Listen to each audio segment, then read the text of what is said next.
हरे कृष्ण। आने वाली आमले की एकादशी की आप सभी को हार्दिक शुभकामनाएं। इस एकादशी का महात्म्य ब्रह्मांड पुराण में मिलता है। युधिष्ठिर महाराज भगवान श्री कृष्ण पूछते हैं, हे श्री कृष्ण, फाल्गुन मास की शुक्ल पक्ष की एकादशी का क्या नाम है? यह व्रत किस प्रकार से करना चाहिए, कृपया आप मुझे बताएं। तब भगवान श्री कृष्ण ने कहा कि हे धर्मनंदन, प्राचीन काल में मानधाता राजा ने वशिष्ठ ऋषि को इसके बारे में पूछा था। इसे आम्ल की एकादशी कहते हैं और जो कोई भी इस व्रत का पालन करता है उसे विष्णु लोक या वैकुंठ की प्राप्ति होती है। राजा मानधाता ने पूछा, हे ऋषिवर, पृथ्वी पर इसका कब आरंभ हुआ? इस विषय में आप मुझे बताइए। वशिष्ठ ऋषि कहने लगे, हे महाभाग, पृथ्वी पर इस आम्लकी के प्रारंभ की कथा सुनो। आम्लकी महान वृक्ष है जो सब पापों का नाश करता है। भगवान विष्णु की थूक से एक चंद्र समान बिंदु प्रकट हुआ। वह बिंदु पृथ्वी पर गिरा, उसमें से वृक्ष उत्पन्न हुआ जिसे आम्लकी नाम मिला। सब वृक्षों में यह आदि वृक्ष माना जाता है। उसी वक्त सारी सृष्टि के निर्माता ब्रह्मा जी की भी उत्पत्ति हुई। उन्हीं से सब प्रजा की सृष्टि हुई, जिससे गंधर्व, देवता, यक्ष, राक्षस, नाग तथा पवित्र और शुद्ध हृदय वाले महर्षियों का भी जन्म हुआ। उनमें से देवता और ऋषि लोग विष्णु प्रिय आम्लकी वृक्ष के पास आए। हे महाभाग्यवान, उस वृक्ष को देखते ही देवताओं को काफ़ी आश्चर्य हुआ और एक दूसरे को देखकर वो विचार करने लगे, पल्स आदि वृक्षों को हम जानते हैं, पर इस वृक्ष को हम प्रथम बार देख रहे हैं। उन्हें इस स्थिति में देखकर आकाशवाणी हुई, हे महर्षि, यह आम्लकी वृक्ष है जो विष्णु की अति प्रिय है।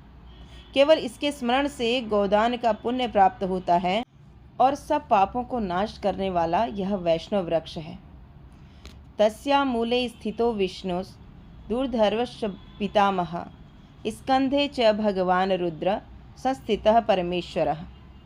शाखासु मुनयः सर्वे प्रशाखासु च देवता, प्रणेषु स्वो देवाः पुष्पेषु मरुस्थिता, प्रजानां पतयः सर्वे फलेष्वेत व्यवस्थिता, सर्वदेवमयी होषा धात्री च कथिता मया। तो इस वृक्ष के मूल में विष्णु, अग्रभाग में ब्रह्मा जी, स्कंध में शिव जी, शाखाओं में मुनि, प्रशाखाओं में देवता, पत्तों में वसु, फूलों में मरुतगण तथा फलों में सब प्रजापति वास करते हैं। इसलिए आम्लकी वृक्ष को सर्वदेवमय कहा जाता है। इसलिए यह सब विष्णु भक्तों को प्रिय है, तो अवश्य ही आंवला भी खाना चाहिए। ऋषि ने कहा, हे अव्यक्त महापुरुष, आप कौन हैं? हम आपको क्या देवता समझें? कृपया आप हमें बताइए। फिर से आकाशवाणी हुई, जो सभी जीवों का कर्ता, सब भुवनों का स्रोत है और जो विद्वान पुरुषों को भी अगम्य में वही विष्णु है। देवादिदेव भगवान श्री विष्णु का कथन सुनने से सभी ब्रह्मपुत्र आश्चर्यचकित होकर बड़े भक्तिभाव से श्री विष्णु की स्तुति करने लगे। ऋषिवर ने कहा, सभी जीवों के आत्मभूत आत्मा एवं परमात्मा आपको प्रणाम करते हैं। जिनका कभी पतन नहीं होता, उन अच्युत को हम नमस्कार करते हैं। दामोदर, यज्ञेश्वर और परमेश्वर, आपको हमारा प्रणाम है। आप मायापति और संपूर्ण विश्व के स्वामी हैं, आपको हमारा वंदन है। इस प्रकार ऋषियों ने की हुई स्तुति सुनने से भगवान विष्णु प्रसन्न हुए और कहने लगे, हे महर्षि, मैं आपको कौन सा अभीष्ट वरदान दूं? ऋषि ने कहा, हे भगवान, आप सचमुच हमारे ऊपर प्रसन्न हैं, तो जिस व्रत को करने से मोक्ष मिलता है वो हमें कहें। श्री विष्णु ने कहा, हे महर्षियों, फाल्गुन शुक्ल पक्ष में अगर पुण्य नक्षत्र युक्त द्वादशी होगी तो सब पापों को नष्ट करने वाली होगी। हे द्विजवर, उस दिन विशेष कर्तव्य करना चाहिए, उसके बारे में सुनिए। आम्लकी एकादशी को रात भर आम्लकी वृक्ष के पास जाकर जागरण करना चाहिए। उससे मनुष्य को सभी पापों से मुक्ति, साथ ही उसे सहस्र गाय दान करने का पुण्य भी मिलता है। हे विप्रगण, सभी व्रतों में ये उत्तम व्रत है। तब ऋषियों ने पूछा, हे भगवान, कृपया इस व्रत की विधि बताइए। इसे कैसे पूर्ण करें? इसके अधिष्ठाता कौन है? इस दिन स्नान, दान आदि विधि किस प्रकार करनी चाहिए? पूजा की विधि क्या है? इसके लिए मंत्र क्या है? कृपया यथार्थ रूप से इसका वर्णन करें। तब भगवान श्री विष्णु ने कहा, हे द्विजवर, एकादशी के दिन प्रातःकाल जल्दी उठें। दंत धावन करने के बाद संकल्प करना चाहिए कि हे पुंडरीकाक्ष, हे अच्युत, आज मैं निराहार एकादशी करके कल भोजन ग्रहण करूँगा। कृपया मुझे अपने चरणों में आश्रय दीजिए। इस प्रकार से नियम ग्रहण करने के बाद पापी, पतित, चोर, पाखंडी, दुराचारी, मर्यादा भंग करने वाले, गुरु पत्नीगामी इन व्यक्तियों से वार्तालाप ना करें। अपने मन को वश में रखकर नदी, तालाब, कुआं या घर में स्नान करें। स्नान करने से पूर्व शरीर को मिट्टी लगानी चाहिए। मिट्टी लगाते समय इस मंत्र को कहना चाहिए, अश्वक्रांते रथक्रांते विष्णुक्रांते वसुंधरे मृति के हर में पापम जन्म कोट्याम समर्जितम।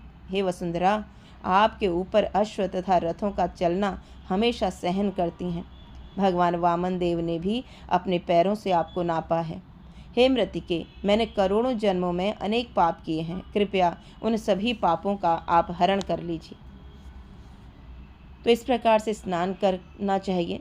हे जल अधिष्ठात्री देवी, हे माते, तुम सभी जीवों का जीवन हो। वही जीवन जो स्वेदज और उद्भिज जाति के जीवों का रक्षक है। तुम रस स्वामिनी हो। तुम्हें हमारा वंदन है। आज मैंने सब तीर्थों में, कुंडों में, तालाबों में और देवता संबंधी सरोवर में स्नान किया है। मेरा ये स्नान ऊपर कहे हुए सभी स्नानों का फल देने वाला हो। विद्वान पुरुष को परशुराम की सोने की प्रतिमा बनानी चाहिए। वो चाहे अपनी शक्ति के अनुसार 1 अथवा आधे तोले की हो। स्नान के पश्चात घर में पूजा और हवन करें। उसके बाद पूजा की सभी सामग्री लेकर आम्ल की वृक्ष के पास जाएं। वृक्ष के पास की जगह की साफ सफाई करके गोबर से लेपना चाहिए। इस प्रकार शुद्ध भूमि पर मंत्र पठन द्वारा नए कुंभ की स्थापना करें। उस कलश में पंचरत्न तथा चंदन छोड़कर श्वेत चंदन से उसे सजाएं। कंठ में फूलों की माला डालकर सुगंधित धूप अर्पण करना चाहिए। दीपक प्रज्वलित करें। इसका उद्देश्य यही है कि सभी प्रकार का मनोहर सुशोभित दृश्य निर्माण हो। कलश के ऊपर स्वर्णमय परशुराम जी की स्थापना करें। विशोकाय नमः कहकर उनके चरणों की, विश्वरूपिणे नमः कहकर उनके घुटनों की, उग्राय नमः कहकर उनके जंघा की, दामोदराय नमः कहकर उनके कटिभाग की, पद्मनाभाय नमः से उदर की, श्री वत्सधारिणे नमः से वक्षस्थल की, चक्रिणे नमः से उनके बाएं हाथ की, गदिने नमः से दाएं हाथ की, बैकुंठाय नमः से कंठ की, यज्ञमुखाय नमः से मुख की, विशोक निधये नमः से नासिका की, वासुदेवाय नमः से आँखों की, वामनाय नमः से ललाट की, सर्वात्मने नमः से मस्तक तथा सभी अंगों की पूजा करनी चाहिए। हे देव देवेश्वर, हे जमदग्नि नंदन, आपको मेरा सादर वंदन है। आमलकी के साथ इस अर्घ्य का आप स्वीकार करें। उसके पश्चात भक्ति भाव से जागरण करें। नृत्य, संगीत, वाद्य, धार्मिक उपाख्यान तथा विष्णु के संबंध की कथा वार्ता करते हुए जो रात गुजारनी चाहिए। भगवान विष्णु का नाम स्मरण करते हुए आम्ल के वृक्ष की 108 अथवा 28 परिक्रमाएं करें। प्रातःकाल होते ही श्री हरि की आरती करनी चाहिए। श्री परशुराम के स्वरूप में विष्णु मेरे ऊपर प्रसन्न रहें, इस भावना के साथ ब्राह्मणों की पूजा करके वहाँ की सभी सामग्री उन्हें दान देनी चाहिए। उसके पश्चात आम्लकी वृक्ष की परिक्रमा करके स्नान करके ब्राह्मणों को भोजन खिलाना चाहिए। उसके बाद परिवार के साथ स्वयं भोजन ग्रहण करें। ऐसा करने से जो पुण्य प्राप्त होता है उस विषय में सुनिए। सभी तीर्थों में स्नान करने से, सभी प्रकार का दान करने से प्राप्त होता है वही पुण्य उपयुक्त विधि का पालन करने से प्राप्त होता है। सभी यज्ञों को पूर्ण करने से जो पुण्य मिलता है उससे भी अधिक पुण्य प्राप्ति इस व्रत से होती है, इसमें किंचित भी संशय नहीं। वशिष्ठ ऋषि ने कहा, हे राजन, इतना कहकर भगवान विष्णु अंतर्धान हो गए। तब सभी महर्षियों ने इस व्रत का पालन किया। उसी प्रकार से आपको भी इस व्रत का अनुष्ठान करना चाहिए। तो भगवान श्री कृष्ण ने कहा, हे राजन, यह दुर्धर व्रत सभी पापों से मनुष्य को मुक्त करता है। तो कलयुग के जीवों के लिए ये सारे विधि विधान थोड़े मुश्किल होंगे, तो इसलिए कलयुग में एकादशी के दिन अधिक से अधिक नाम जप करने का हम संकल्प लें और प्रातःकाल उठकर भगवान की पूजा करें। तो इस प्रकार से हम इस एकादशी व्रत को कर सकते हैं। हरे कृष्णा।